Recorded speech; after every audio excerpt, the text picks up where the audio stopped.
Welcome to NSTV. నేను రాజీవ్. ముందుగా headlines చూద్దాం. తెలంగాణ రాష్ట్ర వ్యాప్తంగా ఆర్టీసీ సమ్మె కొనసాగుతున్నది. సికింద్రాబాద్ రీజియన్లోని హకీంపేట్ డిపోలో కొనసాగుతున్న సమ్మె డిపోకే పరిమితమైన ఆర్టీసీ బస్సులు.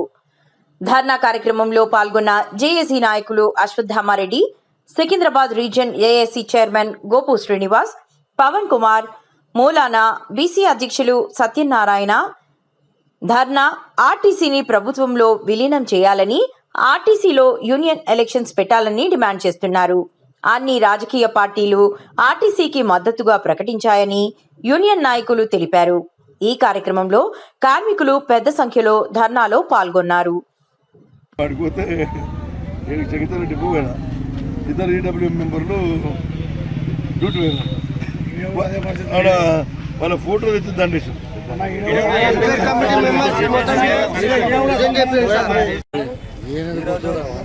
తెలంగాణ ఆర్టీసీ జేఏసీ సమ్మె పిలిపించిన సందర్భంలో మరి డిపోలో ఉదయం ఫస్ట్ బస్ విజయవంతంగా సమ్మె మరి ఈ సమ్మెకు ముఖ్య కారణం ఏదైతే మా కార్మికులు డిమాండ్లతోటి మరి యాజమాన్యానికి ప్రభుత్వానికి ఇవ్వడం జరిగింది.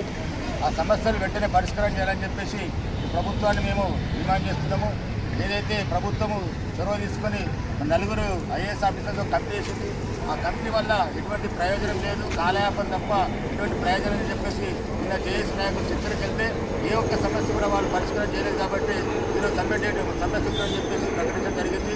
కాబట్టి ముఖ్యమంత్రి గారు, రవాణా శాఖ మంత్రి గారు, మన ఆర్టీసీ యాజమాన్యం కూడా తొందరగా చొరవ తీసుకొని ఆ జేఏసీ నాయకులు పిలిపించుకొని ఈ సమ్మెను నివారణ చర్యలు చేపట్టాలని చెప్పేసి మేము డిమాండ్ చేస్తున్నాం. ఎందుకంటే ఈ సమ్మె లాంగ్గా కొనసాగితే మరి ప్రభుత్వానికి ఎఫెక్ట్ పడుతుంది, ప్రజలు ఇబ్బంది పడతారు. కాబట్టి వెంటనే మా సమస్యలు తీర్చాలని చెప్పేసి మా కొత్త కోరికలు లేవు.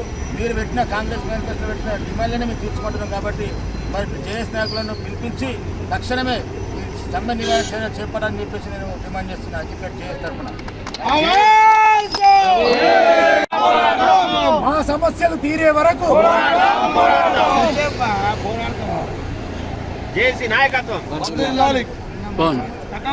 ఈరోజు ఏదైతే జేఏసీ ఇచ్చిన పిలుపు మేరకు, మిగతా సంఘాలు ఇచ్చిన పిలుపు మేరకు ఆర్టీసీ కార్మికుల సమ్మె ప్రారంభమైంది. అందులో భాగంగా ప్రధాన డిమాండ్ అయినటువంటి ఆర్టీసీని ప్రభుత్వంలో విలీనం చేయాలి, అదేవిధంగా ఉద్యోగ భద్రత కల్పించాలి, 2021, 2022 పీఆర్సీలు పెండింగ్స్ ఉన్నాయి, వాటిని కూడా ప్రకటించాలి. కానీ ప్రభుత్వం ఇక్కడ ఏం చేయకుండా మొండి వైఖరితో అవలంబిస్తూ మరి ఈరోజు సమ్మెను కార్మికులందరూ కూడా సమ్మెలకు నెట్టడం జరిగింది. మేమందరం కూడా ఒకటే విజ్ఞప్తి చేస్తూ ఉన్నాం. మాకేమీ ఈ సమ్మె చేయాలన్న ఉద్దేశం మాకు లేదు, కానీ ప్రభుత్వం మొండి వైఖరితోనే సమ్మెలోకి పోవడం జరిగింది. మీరు ఇప్పటికైనా ఏం లేదు, చొరవ తీసుకొని ప్రభుత్వం కానీ యాజమాన్యం కానీ ఇద్దరు కూడా చొరవ తీసుకొని ఈ యొక్క సమస్యలను సామరస్యంగా పరిష్కరించవలసిన బాధ్యత ప్రభుత్వం మీద ఉందని చెప్పి ఈ సందర్భంగా నేను తెలియజేస్తా ఉన్నా.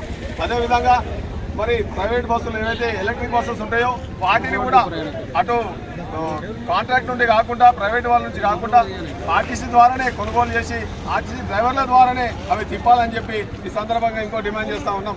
ఎందుకంటే అనుభవమైనటువంటి డ్రైవర్లు మరి ఇక్కడ ఆర్టీసీలోనే ఉంటారు. ఏదో మీరు కాంట్రాక్ట్గా ఇక్కడ కొత్తగా వచ్చినటువంటి అక్కడ తీసుకొచ్చి వచ్చిన డ్రైవర్ల వల్ల ఇబ్బందుల పాలవుతారు, యాక్సిడెంట్ జరుగుతాయి. కాబట్టి మా ఆర్టీసీలో యాక్సిడెంట్ డ్రైవర్స్ ఎంతోమంది ఎన్నో అవార్డు తీసుకున్నటువంటి డ్రైవర్లు, అనుభవం గల డ్రైవర్లు ఉన్నారు. కాబట్టి వాటి ద్వారానే ఈ యొక్క ప్రజా రవాణా నడిపించాలని చెప్పి ఈ సందర్భంగా తెలియజేస్తూ ఉన్నాం. అంతేకాకుండా మీరు చెప్తా ఉన్నారు ప్రతిసారి లాభాల్లో ఉన్నది. ఏ సంస్థ లాభాల్లో లేదు. ఎందుకంటే సంస్థ లాభాల్లో ఉంటే మీరు సింగరేణిలో ప్రకటించినటువంటి ఏవైతే లాభాలు ప్రకటిస్తారో అదే లాభాలు మాకు కూడా ఇవ్వండి. మీరు లాభాలు షేర్ చేయండి. షేర్ చేయకుండా లాభాలు అని చెప్తారు. కాబట్టి ఈ సంస్థను మరి ఈ యొక్క సమస్యలను కూడా త్వరగా మీరు సామరస్యంగా పరిష్కరించాలని చెప్పి ఈ సందర్భంగా మా అకింపేట్ ఆర్టీసీ కార్మికుల ఐక్యత, ఆర్టీసీ కార్మికుల ఐక్యత, ఆర్టీసీ జేఏసీ, ఆర్టీసీ జేఏసీ పోరాడతాం పోరాడతాం పోరాడతాం పోరాడతాం పోరాడతాం పోరాడతాం.